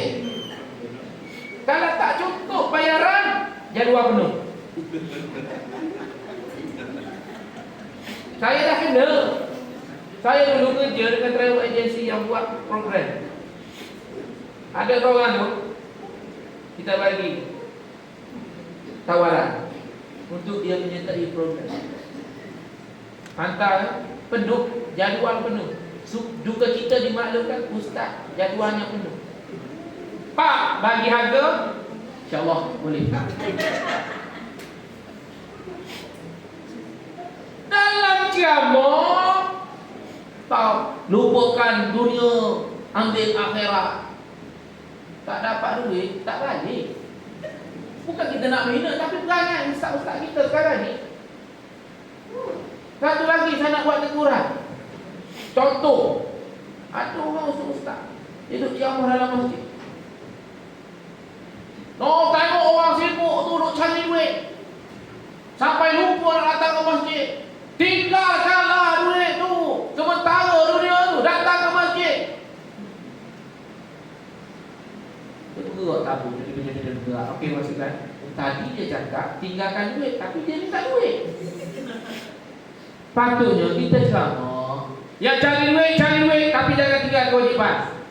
Duit lebih, datang ke masjid. Tukar masjid, biar kami yang jaga. Betul tak? Jangan menghenti orang sibuk. Sebab kalau orang tak sibuk semua jadi ustaz, siapa nak ceramah? Sebab tu Allah dah buat cantik dah. Cuma bagaimana kita nak jaga, bagaimana kita nak urus. Bukan bermakna kita kena kecam orang untuk nampak kita baik. Jangan. Biarlah orang buat. Kalau dia kejar dunia, kejarlah. Tapi kejar duit dunia itu datang untuk masjid. Apa akhirat? Ustaz boleh dapat duit, campur bertambah, income meningkat. Sebab orang duk gila cari duit, ustaz dapat duit. Ini duk kecam orang cari duit, tapi ustaz tak cukup duit, tak datang ke rumah. Betul tak? Tak bersoal orang guna naik kereta mewah, dunia. Ustaz naiklah macam ni, bini 4. Allah malah banyak-banyak kena pula. Okey. Soalan last saja. Okey, Wan. Kerajaan yang gagal buat kerja tu atau rakyat yang gagal buat? So, mana satu yang lebih bahaya untuk masa depan kita, masa depan Malaysia, terutama ekonomi Malaysia 5 tahun ke hadapan? Pada waktu sekarang ni, adakah kerajaan kita gagal atau adakah rakyat yang gagal untuk? Kerajaan kita gagal untuk dijatuhkan. Kerajaan kita gagal untuk ditumbangkan. Itu gagal. Betul tak? Betul. Tapi pada hakikatnya sebenarnya kita gagal faham. Sebab itu perlu kepada penjelasan dan penerangan. Kalau depan ini adalah yang sayangkan kepada kerajaan, kena bertindak sebagai front line, barisan hadapan, untuk bukan nak pertahankan kerajaan. Pertahankan kerajaan sampai pilihan raya. Tugas kita adalah memberi penerangan kepada rakyat supaya rakyat yang bersama-sama pertahankan kerajaan. Kalau kita tu pertahankan kerajaan, tiba-tiba kerajaan tarik sokongan, tak jadi kerajaan pula. Betul? Kalau kita tu tak pemimpin yang buat keputusan. Jangan. Kita jadi barisan hadapan untuk berikan kefahaman kepada rakyat. Dengan kefahaman itu rakyat akan sayang kepada kerajaan. Jangan takut untuk berhadapan. Saya ni check in check out, hari ni masuk neraka, keluar. Muka hari neraka lah. Dengan gelaran misai tak bersambung, pendek kaki orang tu nak sama saya 10 juta, sampai sekarang LOD tak sampai. Yang sampai hanya COD. Itu. Tapi kenapa saya bertindak untuk bagi kefahaman walaupun dengan kecam? Kenapa orang bercakap kat belakang kita? Ayah wonder. Kenapa ada orang bercakap belakang kita? Dia tak sanggup berhadapan dengan kita. Dia duduk cakap belakang. Dia duduk komen kat TikTok. Dia berani depan. Bila suruh naik, dia tak berani. Tak berani. Saya invite, jemput naik untuk hujah. Tak berani. Dia berani cakap kat belakang. Sebab apa? Sebab apa orang berani cakap kat belakang? Sebab apa, Abang? Tak ada hujah. Ha? Tak ada hujah. Tak. Itu bermakna kita duduk di hadapan dia. Dia duduk belakang kita. Maknanya dia tidak boleh nak ke depan. Dia hanya pandai cakap belakang. Itu tandanya kita berada di hadapan. Itu maknanya kita memberi kesan kepada mereka dan kita tetap jadi kerajaan. Lepas tu mereka tak boleh nak menerima. Kita bagi penerangan pun dia pejam mata, pekakkan telinga. Sebab apa? Sebab dia berkalahkan. Bila kita bagi penerangan, dia gemuk. Kalau dia datang lagi, dia tanya soalan yang sama. Itulah yang saya hadap dekat TikTok. Dia tanya-tanya soalan, lepas saya bagi penerangan, dia dah keluar. Esok saya buat live lagi, dia tanya soalan pula. Berjaya-jaya kita kena jawab soalan, kita bagi jawapan, dia hilang. Esok dia tanya lagi soalan.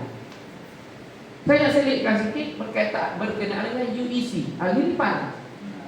Esok nak masuk kedai kopi, jawab seperti mana saya ajar. kerajaan tidak mengiktiraf UEC. Cuma UEC kena mengiktiraf syarat yang ditetapkan oleh kerajaan. Apa dia syarat? Syaratnya dua je.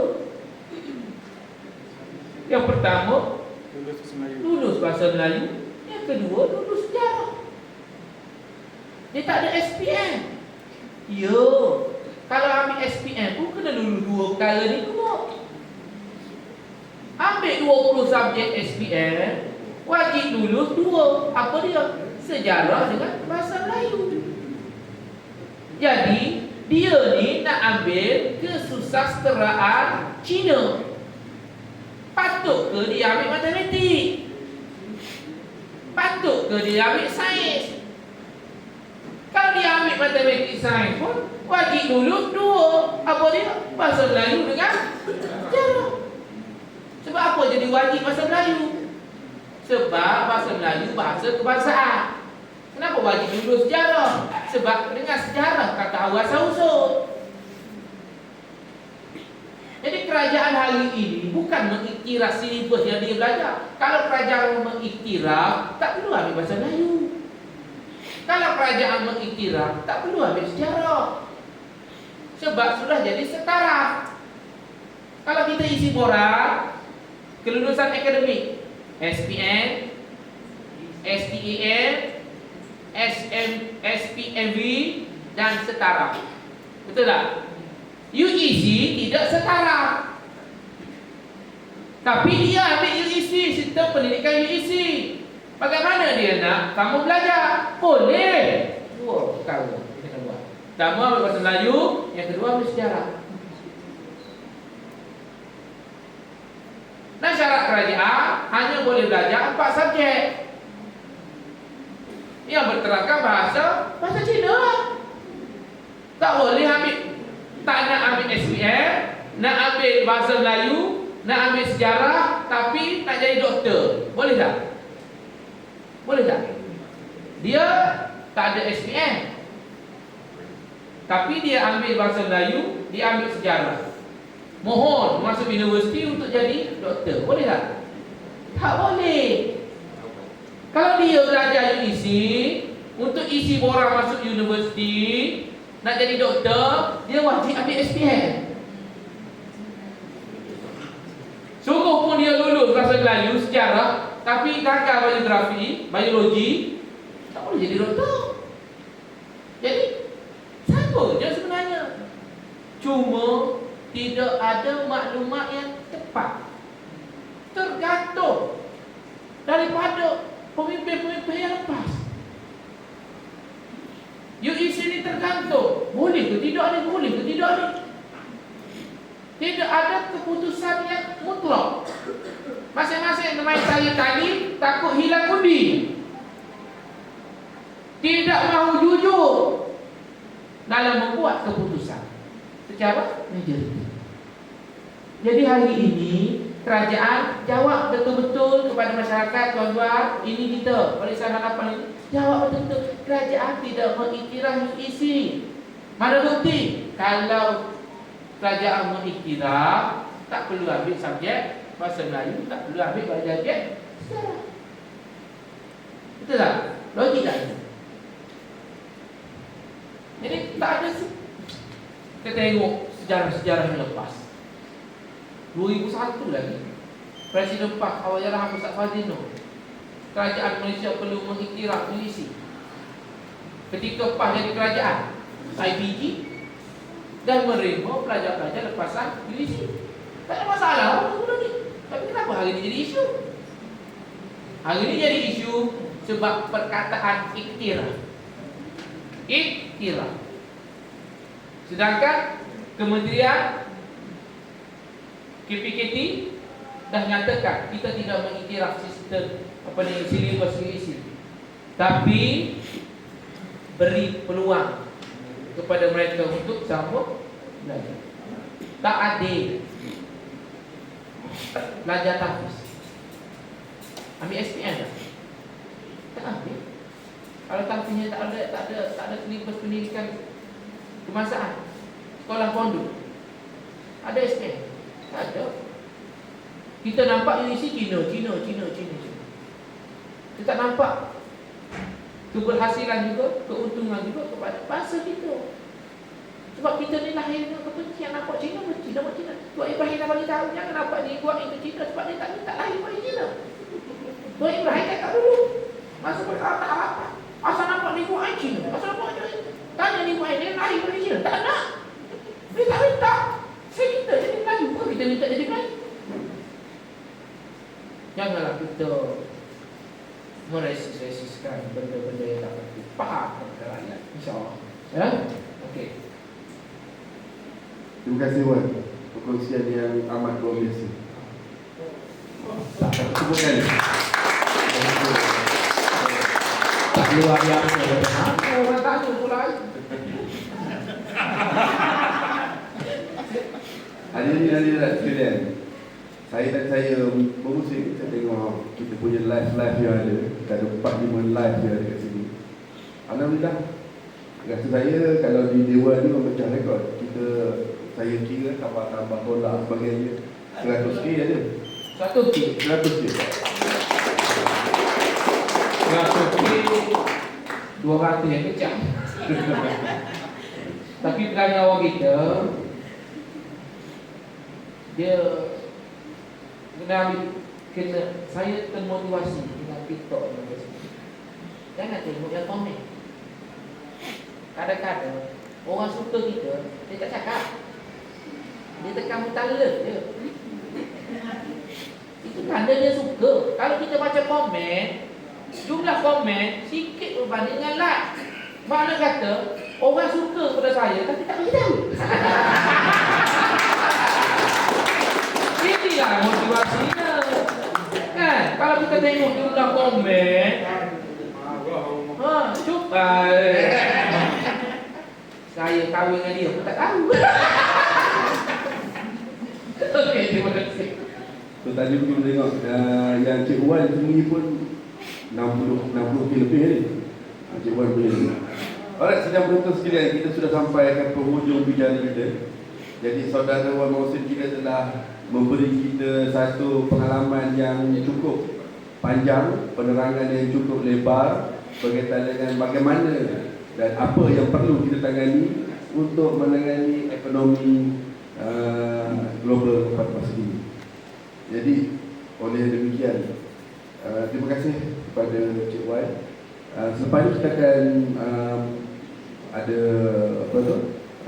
sesi dengan penutup program kita bersama dengan Deputi Berhormat kita pada waktu selepas ini. Jadi sebelum saya mengundur diri, mohon maaf daripada pihak saya sendiri jika ada tersilap bahasa dan sebagainya. Seterusnya saya mengundang Encik Mahyudin Saleh, Pengurus Operasi Jabatan Komunikasi Negeri Pahang. Terus ke okey. Saya mengundang Puan Hajah Sri Dayu Samsuri, Pegawai Unit Perhubungan Nasional Amanah Ikhtiar Pahang, untuk memberikan sepatah dua kata untuk majlis kita pada malam ini. Terima kasih.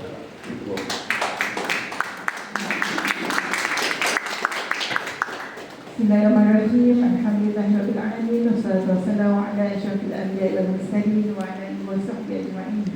Terima kasih diucapkan kepada moderator Tuan Hafiz dan juga jemputan kita Wan Mohsin, berikan tepukan. Rasa panas Dewan malam ni yang berusaha Cik Mahyudin, pengurus JKOM Pahang, juga yang satunya duduk di depan ni kosong so far. Ahli majlis Tuan Haji Fadlul Anwar, kita ada 3 orang sebenarnya ahli majlis malam ni yang datang bersama dengan kita. Dan juga Tuan Ibrahim Azanai, juga kepada pemimpin-pemimpin komuniti yang hadir hari ini. Nampak sikit tapi sebenarnya semua ni kepala otak-otak komuniti Cikgu Tan Ibrahim Sungai Hisap dan juga Cikgu Mazila, saudara, dan juga Alang ni tadi ingatkan Alang dah balik. Alang tak balik daripada pejabat YB Senator Puncak Sari. Alhamdulillah, ini adalah sebenarnya minggu kedua siri podcast. Sebelum minggu lepas kita bersama dengan saudara Faiz Ahmad juga mengupas tentang isu krisis ekonomi. Sebab apa kita pilih topik ni? Sebab memang topik ni sangat-sangat terkesan lah. Majoriti antara kita, baik lelaki, baik wanita, baik T20, B40, M40, semuanya akan terasa impact berkaitan dengan krisis global yang melanda. Dan kita juga hari ini mengambil inisiatif untuk memberikan penerangan. Sebab ni kita tahu naratif yang negatif itu sangatlah banyak di media sosial, seolah-olah kerajaan kita ni tak buat apa-apa. Tetapi hakikatnya begitu banyak inisiatif kerajaan yang diturunkan kepada kita untuk kita menanggung ataupun menghadapi krisis global. Kita hari ini masih lagi keluar makan, masih lagi cukup makan, alhamdulillah. Dan ada tak pernah saya dapat sebelum ni bantuan SARA dalam IC RM100, masih lagi tak guna. Tunggu ada yang jom Tuan Haji pun tak guna lagi tu RM100 dan tak pernah kita dapat itu tanpa mengira kita punya pendapatan. Jadi ini antara inisiatif kerajaan yang kita kena turunkan kepada rakyat. Dan antara bantuan yang kerajaan turunkan adalah bukan saja subsidi one off. Kita bercakap tadi banyak SARA, SDR, tapi sebenarnya banyak bantuan-bantuan dalam bentuk pembiayaan perniagaan untuk memastikan rakyat ini ada satu pendapatan, dapat menjana pendapatan yang lebih stabil. Dan kita ada berbagai agensi. Contohnya saya mewakili AIM saja 230 juta dalam belanjawan 2026 untuk membantu khususnya wanita. Wanita ni siapa sahabat AIM? Boleh nak tengok sikit? Seorang je. Kita ramai-ramaikan lagi. Ini satu peluang yang kerajaan beri melalui agensi AIM, Tekun, untuk membantu rakyat supaya ada satu inisiatif menjana pendapatan sendiri menghadapi krisis global. Jadi kita harap program ini tak berhenti walaupun JKOM kata dia 2 siri dah habis, tapi kita bagi bola kepada pemimpin komuniti untuk laksanakan program-program penerangan seperti ini di tempat masing-masing. InsyaAllah pihak Jasa Tuan Haji Fakrul Anwar pun akan support. Kita ada wakil MDK, kita boleh bantu untuk mengajar ataupun membantu komiti-komiti untuk melaksanakan program-program penerangan seperti ini di masa akan datang. Jadi kita mengalu-alukan dan mengucapkan terima kasih atas JKOM, Pusat Komuniti Maya di Kuantan, Barisan Ahli Majlis, pimpin komuniti, dan kita berharap supaya kita sama-sama bukan menjadi penonton kepada perubahan. Kita nak berubah, tetapi kita mestilah menjadi sebahagian daripada pemacu perubahan itu. Jadi itu saja. Terima kasih sekali lagi saya ucapkan. Wabillahi taufiq wal hidayah. Assalamualaikum warahmatullahi wabarakatuh.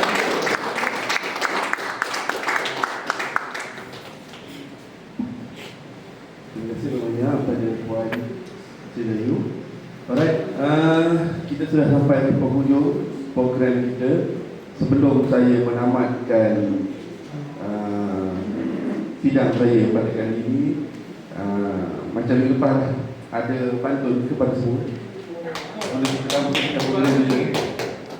Batang selasih permainan budak. Orang ibu memang kena. Berdahulu di tengah laman. Krisis ekonomi janganlah mendadak. Tindakan bijak jadi pedoman. Puan Puteri memasang pelita dipasang di atas peti. Selesai sudah bicara kita, moga terpahat di dalam hati. Sebelum kita mengundur diri, kita ada sesi cedera hati. dan menggambar. Okey, saya persilakan Cik Wan Mahmud Mahidin diiringi dengan oleh Wan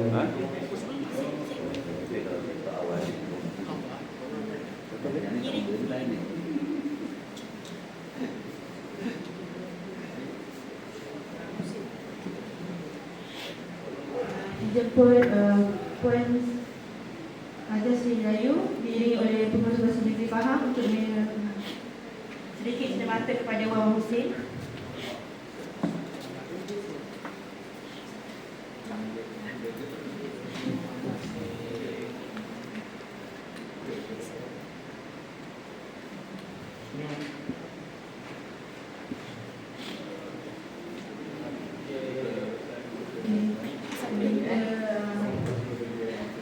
Puan Ayu Sultan,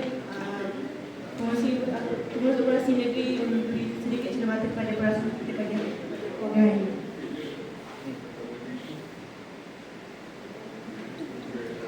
Tak salah.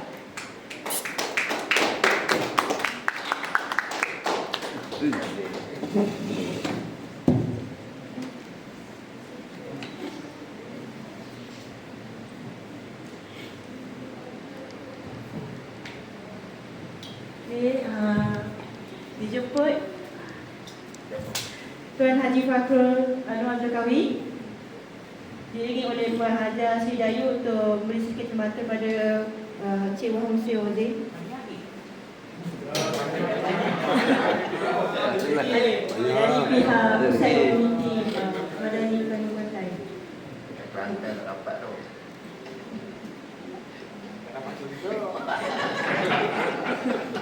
Terima kasih kepada semua yang ada pada hari ini. Okey, kita sesi bergambar. Semua duduk ke depan sikit. Fotografer kita akan duduk ke atas ni.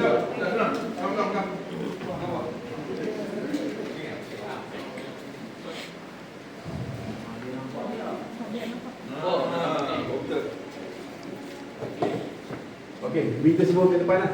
Minta semua ke depan. Kursi di belakang kursi. Yes. Jom. Ya. Masih nak ikut. Salam. Ya. Dijemput semua.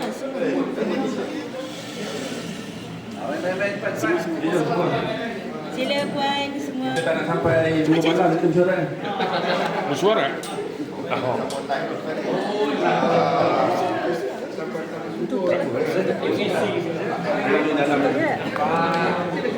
Bukan lama. Boleh.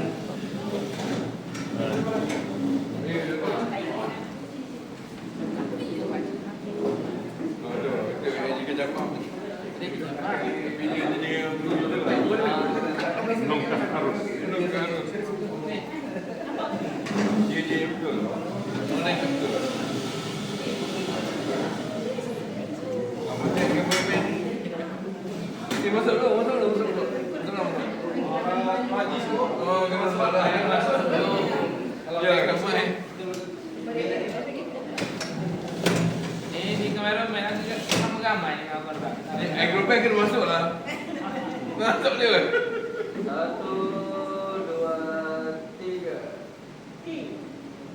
1, 2, 3. Satu Madan. Satu. Faham first. Malaysia Madani. Oh, boleh. 1, 2, 3.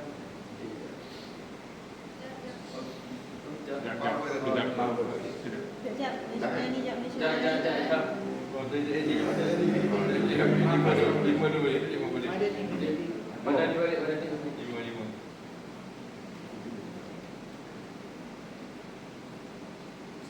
Okay. Faham first. Faham first.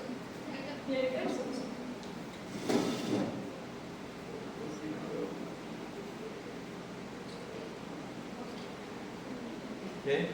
Okey, boleh tak? Jajak sekali. Satu, dua, tiga. Satu, dua, tiga. Masuk semua. Adik kau jom masuk. Pak Aziz, sekali. Aziz masuk. Ada button. Satu kedua dia auto. Agrobek, masuk ke agrobek. Pak, sekali. Dia tak nak.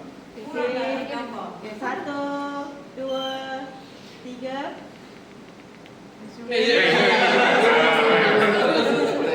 Belakang. Ni state JLC. Okey, dia semula. Ready? 1, 2, 3, senyum. 1, 2, 3, freestyle. 1, 2, 3, Malaysia Madani. Faham first. Okey, terima kasih. Ada kau tak?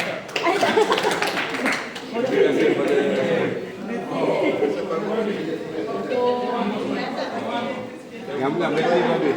Esok ayam pula.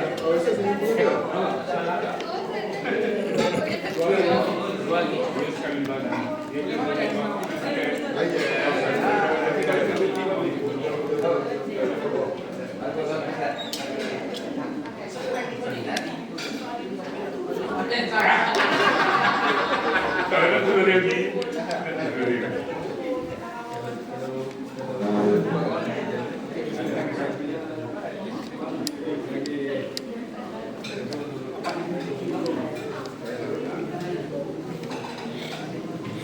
Okay.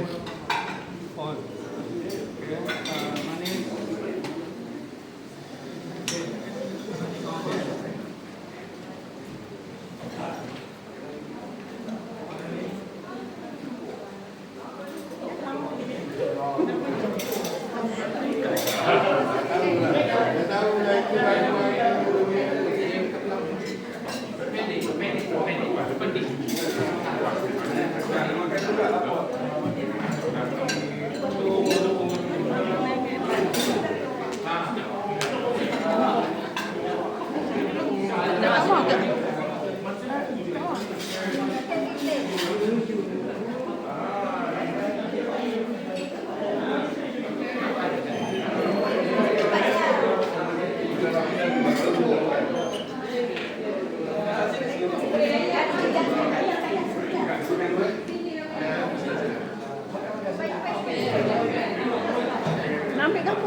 Tak, record.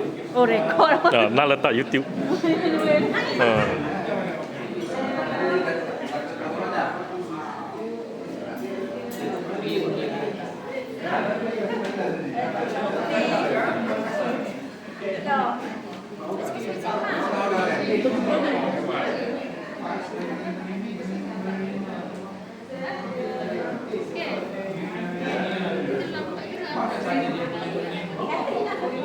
Yeah.